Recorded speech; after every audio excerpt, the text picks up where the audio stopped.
Hi mga ka-Bible, Thursday today at meron akong Bible verse na gustong i-share sa inyo ngayong araw from the book of Marcus chapter 6 verse 7 hanggang 13. So Marcus chapter 6 verse 7 hanggang 13. So ito po yung mababasa natin ngayong araw. Sinugo ni Jesus ang 12. Nilibot ni Jesus ang mga nayon sa paligid at tinuruan niya ang mga taga roon. Tinawag niya ang 12 at sinugo sila ng dalawa-dalawa.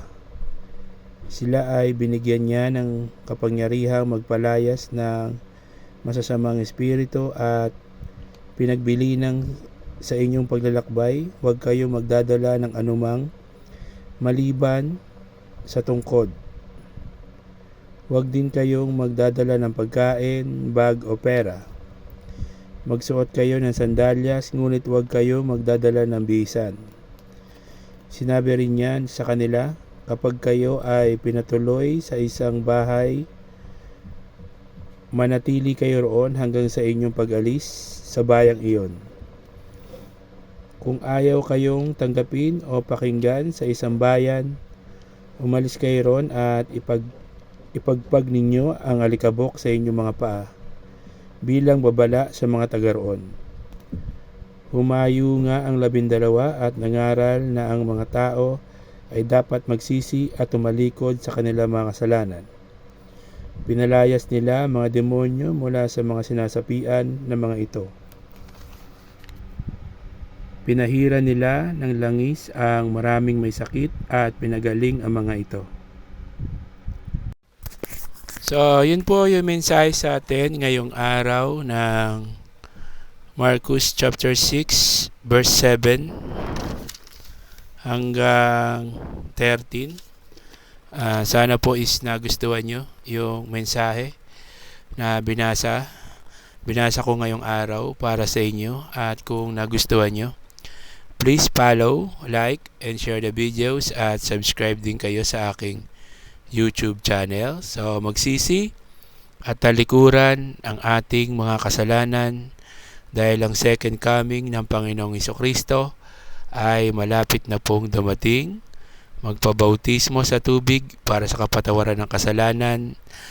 Sabi po ng Panginoong Hesukristo ay magpabautismo sa tubig para sa kapatawaran ng kasalanan sa pangalan ng Panginoong Hesukristo. Sabi po ng ating Panginoong Hesukristo sa John 3 verse 3. So, sabi po niya is, you cannot enter to the kingdom of God unless you become born again. So, kung gusto niyo po maging born again Christian or apostolic Christian, i-message niyo lang po ako para maisama ko kayo sa aming bahay sambahan o sa aming church. So keep safe, God bless, and always remember, Jesus loves you. Bye-bye. Hi mga ka-Bible, Thursday today at meron akong Bible verse na gustong i-share sa inyo yung araw from the book of Lucas chapter 3 verse 21 hanggang 22. So ito po yung mababasa natin. Binautismuhan si Jesus. Nang mabautismuhan na ni Juan ang mga tao, binautismuhan din niya si Jesus habang nananalangin si Jesus. Nabuksan ang langit at bumaba sa kanya ang Espiritu Santo sa anyong kalapate. Isang tinig mula sa langit ang narinig nila. Ikaw ang minamahal kong anak, lubos kitang kinalulugdan. So, yun po yung mensahe sa atin ngayong araw ng Lucas chapter Lucas chapter 3 verse 21 hanggang 22. So, keep safe, God bless, always remember, Jesus loves you. Bye-bye.